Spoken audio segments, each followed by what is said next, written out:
I feel like this tree kind of represents what Ta Prohm's all about, just the battle between man-made things and nature, the power of nature. Truly incredible. I'm not a tree hugger. So I thought first of all, we'd go check out this ancient site called Bante Kre. I noticed that no one was here. And that's one thing with all these different sites in the Angkor National Park. If you choose your times wisely, you can visit these sites when nearly no one is visiting them. The tuk-tuks often take you on a certain route, and the route that they follow follows everyone else, so it's like crowd to crowd to crowd. Every site at Angkor National Park has something that kind of makes it a little bit unique, and what I like about Bante Kre is you feel like you're in a maze. It's so easy to get lost, but it's actually kind of fun to explore.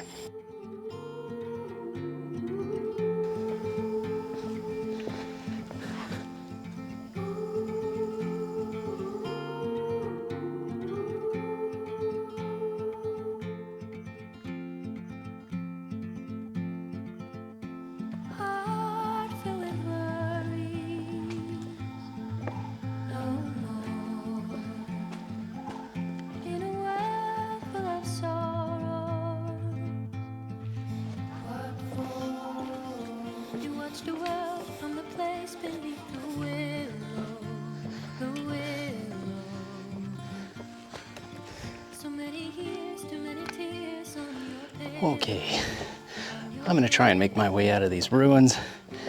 It's very hot and humid in here, and it's quite the maze. I've gotten lost a few times already, but it's a good kind of lost.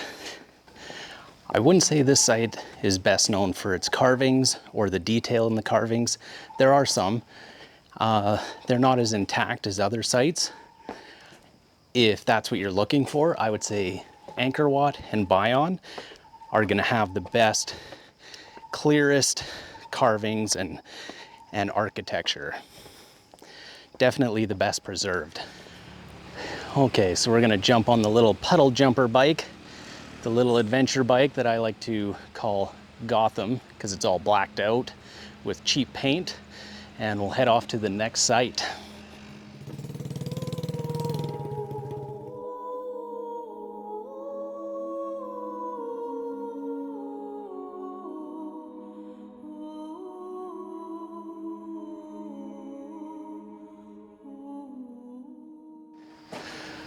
Okay, here we go again. We've arrived at Ta Prohm Temple, Ta Prohm, and I think I fluked out. I didn't see a lot of vehicles here, which is kind of rare for this site. Usually it's very popular like Angkor Wat. It's hard to catch it at a time when there's not so many people here. Angkor National Park is definitely full of big trees. Massive, massive trees. Very cool.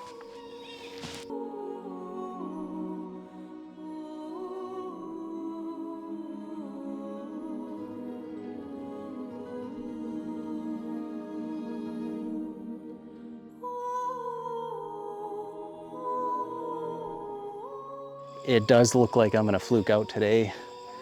There's like nobody here. This reminds me of at COVID times when there was no tourists at all in Cambodia, and I used to just walk around and I wouldn't see anyone. I'm very surprised that right now it's this quiet. Tourism in Cambodia has really been climbing. But yeah, I guess I hit this site at a good time. There's not many here. It's so nice when no one's here, especially at this temple, because this one is all about nature. And you can just see so much evidence of nature taking over. It's amazing to see the power of nature and what it can do. So it's kind of neat. This whole section at Ta Prohm, not long ago, was a pile of rubble. I don't know, hopefully the camera's focusing properly on that. And in the recent years, they've reconstructed it, restored it back to how it originally looked. You can imagine the kind of Lego puzzle that would have been to rebuild all that and restore it. My absolute favorite time to visit Prohm, if you're interested in coming here, is during the monsoon, middle of the monsoon or the rainy season.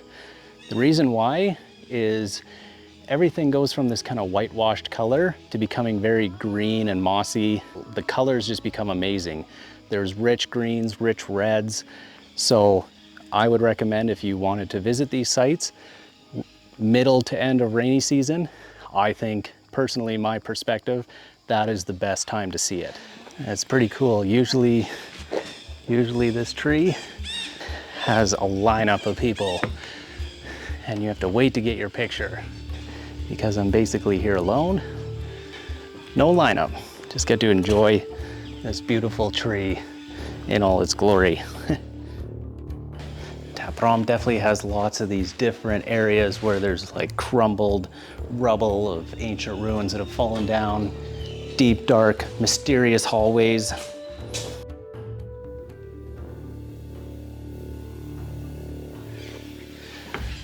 Amazing. Another tree just completely taking over. How many years does it take to do that? Okay, that was Prohm. That was just a real quick, fast rip through there. There is a lot to see in there. I just kind of hit some of the highlights to show you. All right, time to go. I'm gonna jump on the trusty little moto. 50 cc's of pure awesomeness. Yes, it is a hog.